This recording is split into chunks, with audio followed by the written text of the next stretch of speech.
Now let us proceed with the period of interpretation. So, anyone wants to ask question from the members? The author? Proponent muna. Yes, Chairman. Yeah, thank you, Mr. Chair. I would like to throw this question with the Municipal Mayor of Impasugong. Now, based from this COA reports, Mr. Chair, Mayor, do you affirm that the 27,889,455.01 is really the unliquidated cash advance ending December 31, 2022? Do you affirm?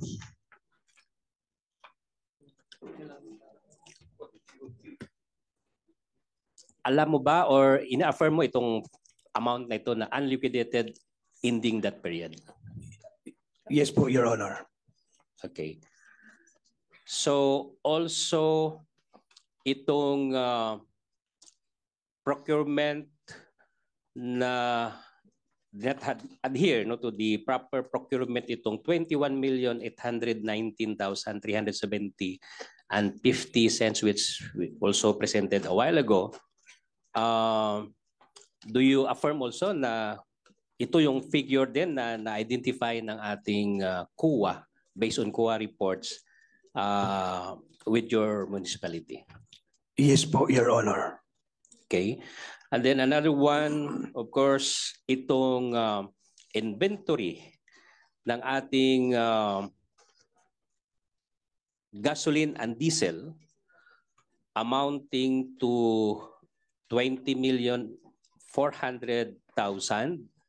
na recorded as inventory but walang stocks na available. Kapag sinabi mo kasi inventory, dapat physically nandyan yung stocks na yon. So, do you have a knowledge of this figure? At the same time, can you explain further? Bakit walang makitang physical inventory of the gasoline and diesel but the records show na mayroon nasa stock siya kasi inventory siya eh. So, do you have the knowledge and the idea on this at bakit walang may figure, may inventory, bakit walang stocks? Okay, thank you po, Your Honor. Kasi po sa bayan namin, Your Honor, during that time, pandemic, din kasagsagan ng pandemic, yung mga activities ng local government unit ay palagi kaming pumupunta ng mga barangay. So gamit yung mga vehicle ng local government unit. So yung paggamit ng fuel, yun kasi mabilis yung yung fuel. So yung delivery ng fuel hindi on time nung time na yun, Your Honor. Okay, so talking about the inventory, balance kasi ito. Ibig sabihin, there are series of procurement na nangyari, and then at the end of the day, at the end ng cut-off period on that 2022, yun ang naka-record sa books natin na ito yung naiwan na stocks na hindi nagamit. Okay, so that's why recorded as inventory.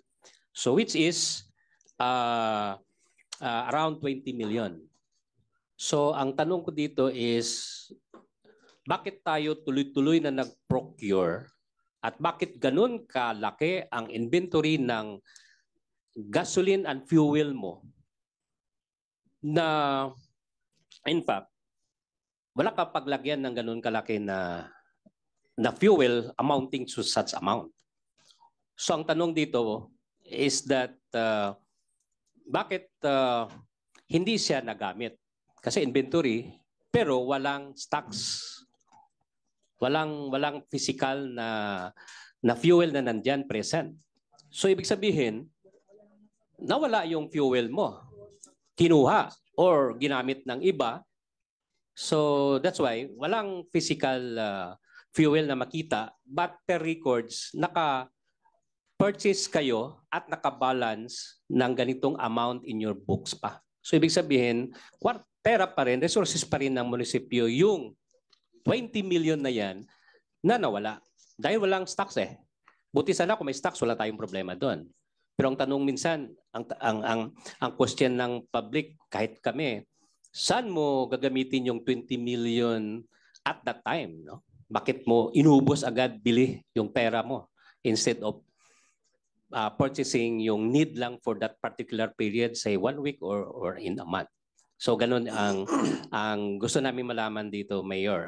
Bakit lumubo ng ganung amount at bakit nawala yung stocks? Thank you po, Your Honor. Can I ask permission po para ma-clarify yung katanungan niyo po, Your Honor? Pwede po Might be siguro, Mr. Chair, some of the officials in his town can direct the answer from my question. Thank you po, Your Honor. Sino bang in charge doon? Okay, Your Honor. Mayor, your council, please be advised that you should seek permission to the chair or you give your legal advice. You can only give legal advice.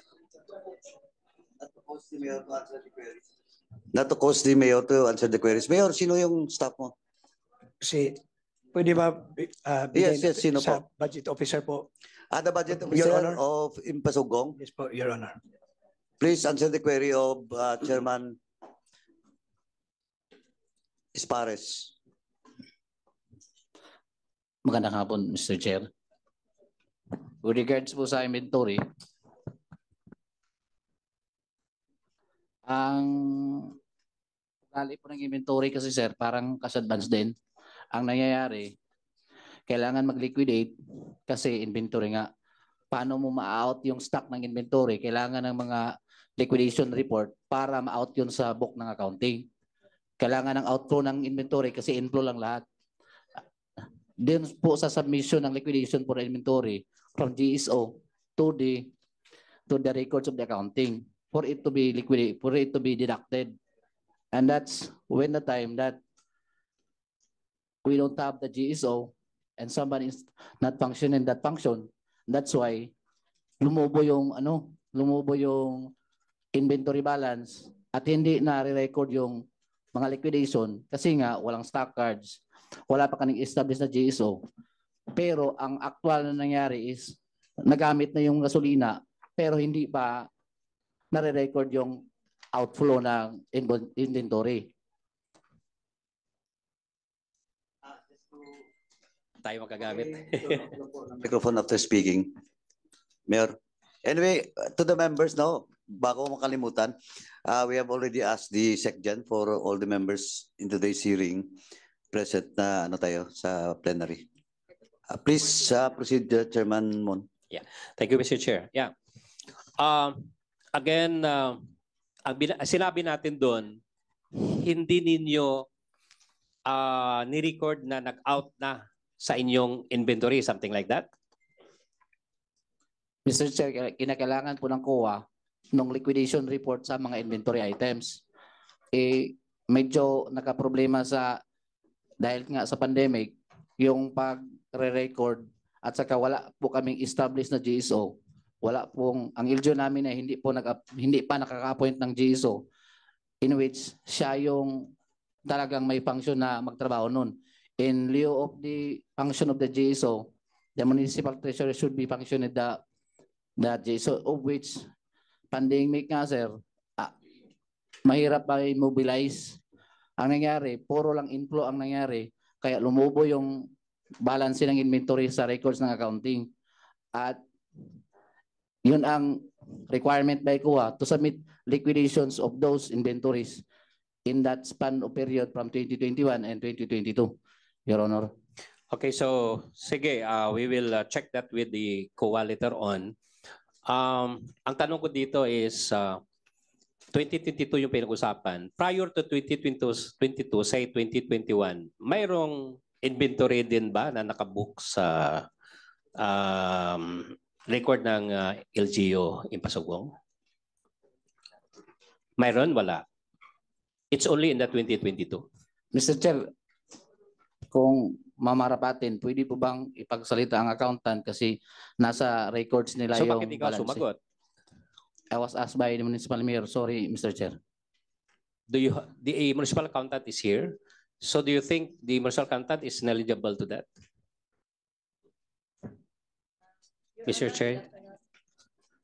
Going back to your question, Your Honor, you asked that what happened or on the explanation of the existence of gasoline, fuel, and lubricants or none thereof. Your Honor, I can only confirm the amount as per record, which is recorded in our financial statements. But as to the existence or none thereof, Your Honor, I cannot answer because I am not the one in charge in the monitoring and dispensing the fuel, Your Honor. I can only receive the record of the fuel inventory and deduct thereof if there is a liquidation, Your Honor. But as to the existence or none thereof, I have no knowledge, Your Honor. Again, yes, Mr. Chair, no, dahil kung yan ang sagot natin dito, so babalik kay Mayor ulit. Okay, which si Mayor, sinabi niya, kayo ang makapag-explain niyan. Your Honor, with due respect, I believe we have here our personnel. You asked earlier that who is the staff of Mayor. So we have here the staff in charge of fuel. Maybe he can answer that, Your Honor. Okay, sige. Anyway, to have time for my colleagues also, dahil alam ko marami rin silang tanong. On the inventory dito, kasi tinanong ko lang about yung balance kanina. Pero if we are going to look the presentation kanina ni ISB, parang na-record dito na this is an advance payment. Can you confirm, accountant, na talagang nag-advance payment kayo for the fuel, for that diesel and gasoline? Kaya naging inventory siya? Ibig sabihin, walang stocks, pero binayaran nyo in advance. Pwede mangyari yon. Other than the explanation kanina na hindi na record yung out, in lang ang lahat, kaya lumubo. Pero alam naman natin na may accounting procedures tayo na sinusunod na dapat then accountable tayo doon. No? So that's another thing. Okay, question there is, may advance payment ba talaga na nangyari? Your Honor, to answer that, the procurement of fuel lies with the BAC. The mode of procurement lies with the BAC. Upon payment, Your Honor, upon submission of documents, depending upon their BAC resolution, I will only record that there is payment of liquidation subject to the utilization, or it will be recorded as inventory, Your Honor, because the utilization thereof cannot be utilized in one sitting, so it will be recorded as inventory, and then the offices or concerned offices will submit liquidation as to the utilization of the said inventory. As to the decision of the procurement, mode of procurement, Your Honor, whether cash advance or not, we have here our BAC members, Your Honor. They can answer that because they are the one who decides what will be the mode or method of procurement regarding fuel. Yeah, Mr. Chair, wag naman tayo ganyan, no, dahil alam ko yung trabaho ng BAC and the accountant. Okay? Kasi lahat naman ng document sa kanila lang is to determine who would supply, and pagdating sa mga processes ng disbursement, of course, you have the knowledge and you know everything on that aspect. No? So, yun ang, Mr. Chair, ang isang concerns natin dito kung paano ninyo ma-reconcile at ma-prove in public at maging transparent itong transactions na to, kasi balbalikan din kayo at we are looking on this aspect, Mr. Chair, dahil we are here to investigate in aid of legislation para we will be guided also what measures we could act also here in Congress in this case, no? So nakita kasi natin na kanina sinabi natin na na-record ninyo as part of your inventory, pero tayo dito are very much aware na pag ganito nakalaki yung amount, pag sinabi natin inventory, wala kayong paglagyan yan. Okay? Kasi yung ako may experience on the fuel refilling, yung 3 tangke, minsan 800,000 lang yung presyo nun. Yung 3 o 4 na tangke yung mga refilling gas station, puno yun yung 3. So yung cost doon nasa around million lang. Ito 19.4 million yung inventory nyo. So ang tanong ko dito, saan nyo tinago itong ganitong bulk ng quantity nitong fuel nito? So balik tayo dun sa question dahil gusto talaga namin malaman kung nag-paid advance ba talaga kayo with the supplier. Kaya may inventory, kunwari may stocks, pero doon pala wala doon sa tangke ng ating LGU. I would like to get that, Mr. Chair, and I know you are in oath dito, so try to tell us the truth. Kung talagang nagbayad kayo in advance with the supplier dito at na-record nyo ng inventory. Your Honor, with the voluminous transactions in our LGU, I cannot easily recall the specific transaction, but may I explain the mode of procurement that we have encountered regarding the fuel, Your Honor? May I explain Okay, that? sige, please proceed. There is a procurement of fuel that it is under competitive bidding because the road, the project or it is based on the program of work, which is the maintenance of roads and rehabilitation of road.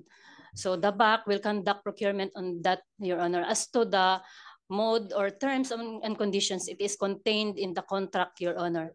And then there is another mode of procurement for fuel, which is the billing statement, which is under the different offices like the LDRRM office or Municipal Disaster Risk Reduction Management Office, that they will they will have a contract with a nearby gasoline station.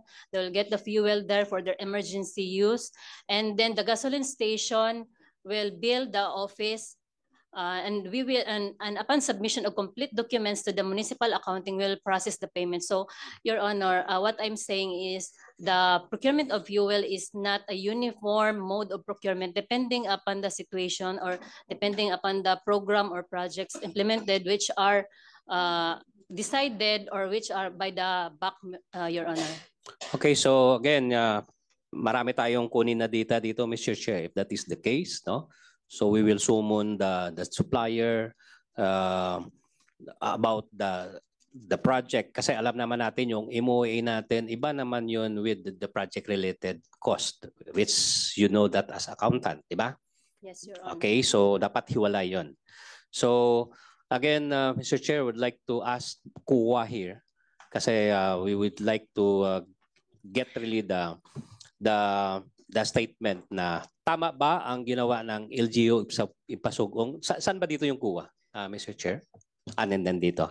Mr. Chair, I would like to ask Kuwa, tama ba ang ginawa ng LGU in Ipasugong in terms of procuring na tawag nito, magbayad sila in advance, tapos i-mix nila yung MOA nila na transactions with regards to project based, kasi sabi nila may mga roads din sila na under that, no? So again, would like to get the opinion of Kuwa para mag-guide din kami as legislator.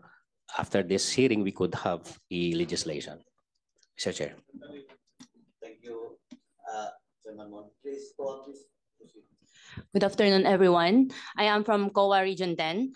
And as found po doon sa 2022 annual audit report for the LGU Ipasugong, there is it was found that the fuel, oil, and lubricants are paid in cash advance, which, as reflected in the said AR, it is in violation of Section 88 of PD 1445, which prohibits against advance payment on government contract.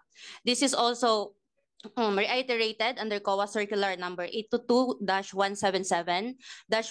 dated March 4, 1982, that the payment shall be made only after services or supplies and materials have been rendered or delivered. So hindi po dapat okay, so via cash advance yung again, payment po. Mr. Chair, with our municipal accountant, you heard the response of our COA representative, meaning it's really paid in advance.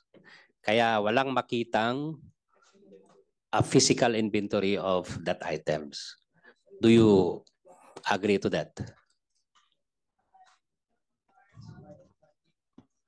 Your Honor, the vouchers that passed through the office has my certification is on the completeness of documents, Your Honor. So we will not process documents with incomplete supporting documents. So whether or not we have paid in advance, I have no knowledge, Your Honor, because I don't know if the items are delivered. I mean, I don't know if the items or the gasoline or fuel is inexistent or not, because as to the matter of the completeness of documents, Your Honor, kompleto naman po yung mga document na napasa po sa office. Pero as to the actual inventory, hindi ko po alam, Your Honor, which is my stand earlier.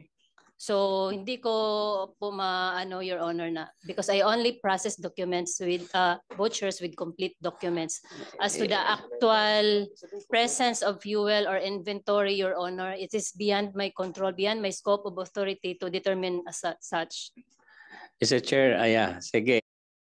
Anyway, in a proper court, in a proper venue, you will be having such, Mr. Chair. Kung paano mo yan ma-justify, no? Dahil you are the municipal accountant and you control and you Mr. approve. Chair. No. Yes, Mr. Chair, I will. With the indulgence of the Honorable yes. Esparres. I will give you first, no, the interjection of Chair Acop. Thank you, Chairman. Thank you, Chairman Mon. Chairman Acop is recognized. Please Madam proceed. Accountant, diretso na lang po naman yung tanong ni Honorable Esparres eh. May advance payment po ba sa fuel? Yes or no? Kasi kanina pa sagot ka ng sagot eh, paiwas eh. May I ask, would you know whether there was an advance payment made by the municipality with regards to fuel? Yun po ang tanong ni Honorable Esparres eh. Yes or no? Your Honor, since I said yes or no? May I answer, Your Honor? Kaya nga, yes or no lang ang sagot dun eh. Would you know? Your Honor, may I invoke my right of self-incrimination because as we are... Kanina ka pa sagot ng sagot, ngayon ako nagtatanong eh, you invoke your right. Your Honor, these observations have been the same complaint with this observation have already been filed with the Office of the Ombudsman and COA. So denying or affirming any would cite me, would incriminate myself. So may I respectfully invoke my right of self-incrimination, Your Honor. May kaso ba? Na-file? Based on the letter invitation that I have received, Your Honor, you have the letter in mentioned that the same complaints are filed in the Office of the Ombudsman, Your Honor. And by answering your questions, I may have risked myself or I may incriminate myself, Your Honor. So I respectfully invoke my right for self-incrimination, Your Honor. Chairman Acop. Mr. Chair, if we read our rules of procedure governing inquiries in aid of legislation, nandun po yung under section 1 eh. The filing or pendency of a case before any court, tribunal or quasi-judicial or administrative body shall not stop or abate any inquiry conducted to carry out a legislative purpose. Baka mapilitan po akong i-contempt to move to cite her in contempt, Mr. Chair, for refusing to answer. Your Honor, may I answer? Yes, ma'am. Please proceed. For fear of being held in contempt, Your Honor, I will answer the question, but I will maintain my right to protect my right of self-incrimination. Ma'am, do you have a lawyer with you? Yes, Your Honor. So I will proceed with my answer, Your Honor. Yung statement mo that you invoke your right to self-incrimination, is that an advice from your lawyer? Yes, Your Honor. Sinong lawyer mo dito ngayon? Dito si Attorney Caballero po, Your Honor. Attorney, that's your legal advice? Is that your legal advice? Attorney? Yes. Please just approach the microphone, Attorney. Your Honor, Mr. Chair, that was the advice of the previous council. I have just been engaged the other day. Okay. Yeah, so I did not advise. So you didn't advise. Madam Suyat, ma'am, who's your lawyer, previous lawyer mo? Your Honor, he is not an official lawyer, but I only confer with So, but counsel. now, Oh. this is But the now first my hearing. official counsel. Your lawyer, the attorney lady at the back, I have just has entered her appearance Yes, as Your your Honor. counsel, but he denied that she gave you the advice to invoke your right to self-incrimination. And Chairman Akop has specifically read the constitutional provision with regards to inquiry in the agency of legislation. Malinaw po tayo dun. Yes po, Your Honor. You cannot invoke jurisprudence, question of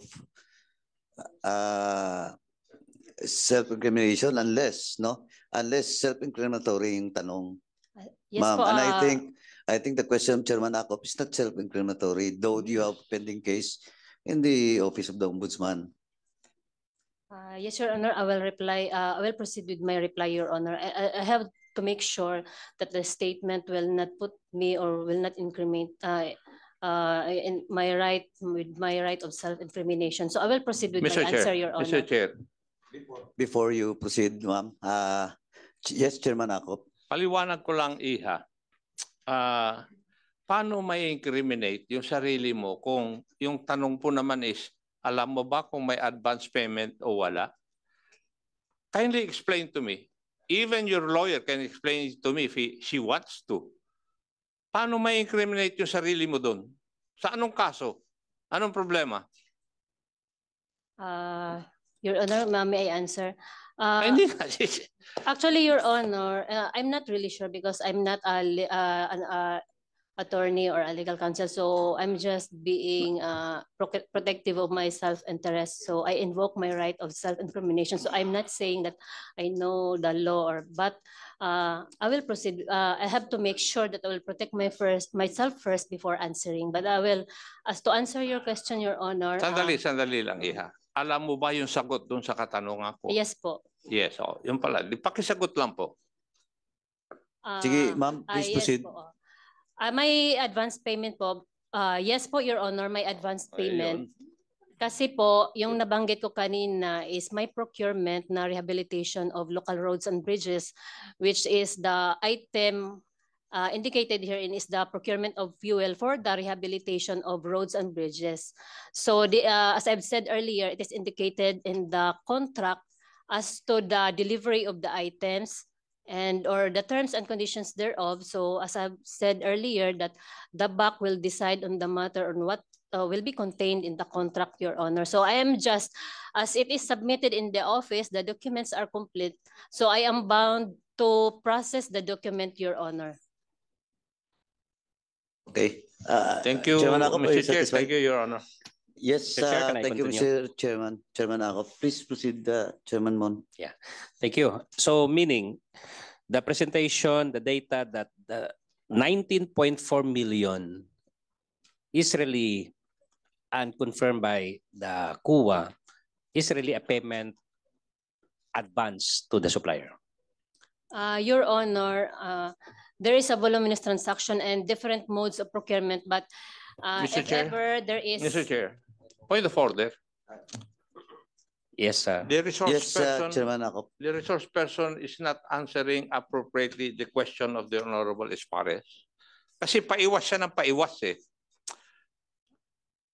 Huwag mong iiwas yung sarili mo kagad, Iha. Ang ginagawa mo kasi, sinisave mo kagad yung sarili mo eh. Kindly answer yung katanungan po. Kasi pag mamaya ako magtanong, yes or no lang ang isasagot mo.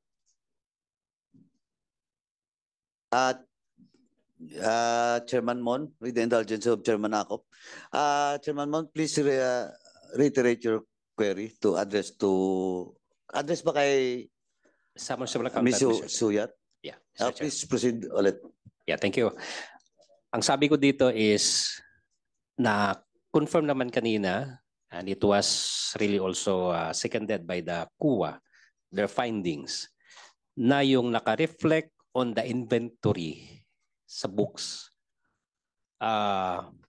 dahil walang stocks. So, advance payment, which we believe on that dahil wala nga sa stocks eh, di ba? So, that's advance payment. So, question there is, you mentioned na may advance payment na nangyari, and my question is answerable by yes or no, that the amount being reflected as shown in the presentation, 19.4 million, is really an advance payment to the supplier. Yes or no?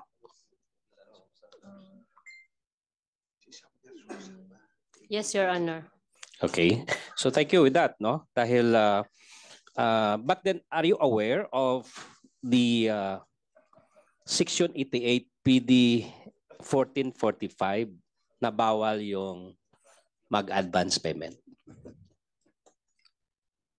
On fuel po, Your Honor. Yeah, either fuel or any commodity or services. Yes, Your Honor. Okay. So, ang tanong ngayon is, that was happened 2022, ilang years after, do you still practice this advance payment to supplier? No, as I've said, no, Your Honor, but may I qualify my answer? You do not continue anymore, or you still continue? Because tatanong ako ulit with KUA kung may existence pa yan o wala. As of to date, Your Honor, there is an unliquidated or inventory balance in the books, Your Honor. As of to date or say December 31, 2024, may sa books kasi close tayo. Magkano yung inventory recorded doon? Your Honor, hindi pa po na finalize po yung record because we are in the process of closing our books for CY 2024 po. Okay, but do you have the idea right now kung inventory ba or advance payment pa rin ang nangyari? Yes, Your Honor. With regards to the previous AOM issued, as of to date, there is still a balance of 10 million, Your Honor. What is the record there? Inventory pa rin, tama? Inventory pa rin. But the actual transactions is still advance payment. That was advance payment for the previous year, Your Honor, but not current. Previous po yan na AOM po na balance na from 21 So million naging 10 is, million po. Mr. Chair, question there is that dahil 2022 may findings ang KUA, and I know always the findings is that, di ba, stop yung mga malpractice or violations to the rules. Ang tanong dito is, bakit may balance pa? Which you mentioned around 10 million pa as of this date pa. Hindi ko po alam, Your Honor, kung bakit hindi po sila nakapag-submit ng liquidation kasi yung office po is nagre-receive lang po ng liquidation. I will only affix my signature under the sign receive. Hindi po ako ang nagsasubmit po ng liquidation, Your Honor, at hindi ko po alam kung bakit meron pa pong unliquidated. Pero yung mga rason po na binigay po sa amin is, reason po nila is hindi po makapag-submit. So sa office po kasi, hindi ko po tinatanggap kapag incomplete po yung mga attachments. So kaya as of now, may balance pa din po. Okay, kasi, so Mr. Chair, my question again is, alam ko na you are an account officer, accountable, no? And responsible for this dahil ikaw yung municipal accountant at lahat, hindi naman pwede lumabas yung pera without your approval, tama? Yes, Your Honor. Okay, so question is, bakit ganun yung sagot na walang effort really to cleanse this up para ma-stop na as per KUA advice? So bakit tuloy-tuloy? Your Honor, as mentioned by our municipal budget officer, we have no GSO or General Services Officer in the municipality. which will be the one doing the conduct of physical count of inventories, Your Honor. So the municipal So, account. Mr. Chair, suppose you're not going to continue the disbursement dahil alam mo na hindi masunod yung mga rules at procedures and guidelines as provided in the law. Your Honor, in the disbursement voucher, there are several persons certifying their signatures on the voucher. For instance, the requisitioning officer or the mayor will certify as to the validity, legality, and propriety of the claim. The municipal budget officer will certify as to the existence Mr. Chair, of my question is appropriation. not on that, no? My question is, alam na naman natin na bawal at pinapa-stop tayo. So why you still continue process? What I am explaining, the balance of inventory, Your Honor, is related on the previous AOM issued, Your Honor, that until now, I have not received the complete documentation. So it shows in the inventory of books that there is still an amount of 10 million, Your Honor. So meaning, after the findings, wala nang advance payment na nangyari, it's just consummations of Yes, the Your remaining Honor. balance. Yes, Your Honor. Kuya, can you attest to that na after your findings and your recommendations, hindi na nila kinontinue at wala nang advance payment, they're just only consuming what is in the balance on the books? Good afternoon again, everyone. As of today po, kasi yung financial statements of the LGU Empasugong has not yet been submitted because the deadline of the same will be on February 14, 2025. So the auditor has not yet determined or evaluated whether the... How about 2023? Kasi 2022 may yung pag-usapan. Now, may 2023 na natapos na, then 2024, no? Pero yung report hindi pa as of this time. So observation on 2023 and part of 2024, I know you audited portion, no, of 2024. From the annual audit report of 2023 po, meron pa pong advance payment of... So may disbursement pa na nangyari despite of your findings and recommendations? May I clarify po that this finding is for our 2023. So 2023 to? 2023 pa po yung finding po. So how about 2022? Mayroon din ba na findings na the same? May I ask the audit team leader po of Empasugong? Okay, so we would like to know that, Mr. Chair, kasi related ito, at least we will really looking into na compliant or pinapansin ba ng LGU yung COA on this aspect? Because sabi ko parang findings lang, walang nangyari. So kasi we are going to ask COA later on what the Congress would do on this. Yes, Mr. Chair, can we request the COA to answer? So like in 2022, although we have a similar finding po na wala pong inventory balance, but we have not that time evaluated if meron ba talagang advance payment. That's why in CY 2023 audit namin, on our risk assessment po, nilagay po namin siya na high risk para ma-audit po namin siya. Kasi po, nung 2022, later part na reshuffle po kami, like November 2022. So medyo gipit kami sa time nun. So that's why we've conducted a thorough examination on that account in CY 2023. So yun po yung na-discover po namin. Mr. Chair, can I continue? Okay, sige, anyway, balik na lang tayo dun sa kay Ma'am Suyat, no? So sinabi mo kanina, after 2023, wala na kayong ginawang transactions on the advance payment. Do you affirm na wala? Your Honor, as I've said... Kasi may warning na si COA. Tama? Yes po.